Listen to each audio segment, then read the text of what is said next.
ਤੁਹਾਡੇ ਬੱਚੇ ਕੋਈ ਨਹੀਂ ਹੈਗੇ? बच्चे हैं मगर साथ नहीं दे दो हैं। अच्छा एक की शादी कर दी तो बात छड़ गया नाम में। अस्सलाम वालेकुम। ਉਹ ਬਾਬਾ ਜੀ ਮੈਂ ਕਿਹਾ ਕਿੱਥੇ ਆਣਾ ਤੁਸੀਂ? मैं घर आने ਵੈਰੋਂ ਵਾਲੇ ਕਿਰਾਇਆ ਹੈਗਾ ਜੀ?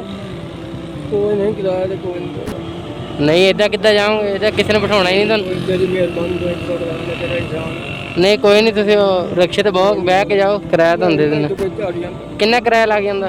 50 रुपये। ਕੋਈ ਮਸਲਾ ਨਹੀਂ ਕਿ ਤੁਹਾਡੇ नहीं कोई नहीं तेरी ਨਹੀਂ ਨਹੀਂ ਬਾਬਾ ਜੀ ਇਹ ਕੋਈ ਨਹੀਂ, ਤੁਹਾਡੇ ਬੱਚਿਆਂ ਵਰਗੇ ਹੀ ਆ।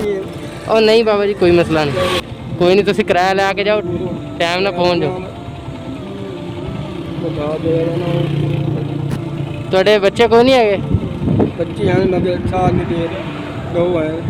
ਅੱਛਾ एक की शादी कर दी तो बात छड़ गया नाम में तो फिर ਕਿੱਥੇ ਚਲਾ ਗਿਆ ਉਹ?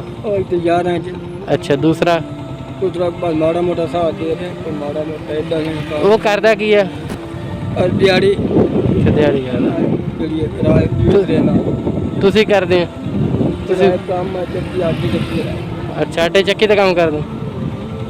ਉਹ ਘਰ ਦੇ ਨਮਕੇ ਆ ਜਾਂਦੇ ਸਹੀ। ਕੋਈ ਮਸਲਾ ਕੀ ਤੁਹਾਡਾ?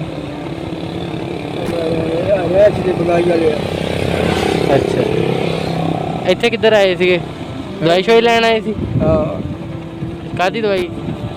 ਕੋਈ ਨਹੀਂ ਚਲੋ ਰਕਸ਼ੇ ਤੇ ਬਹਿ ਕੇ ਜਾਓ ਨਾ ਬਾਬਾ ਜੀ, ਇੱਥੇ ਰਕਸ਼ਾ ਕਿਧਰ ਹੱਥ ਦੇ ਲਓ ਤੇ ਕਿਰਾਇਆ ਲੈ ਕੇ ਜਾਓ।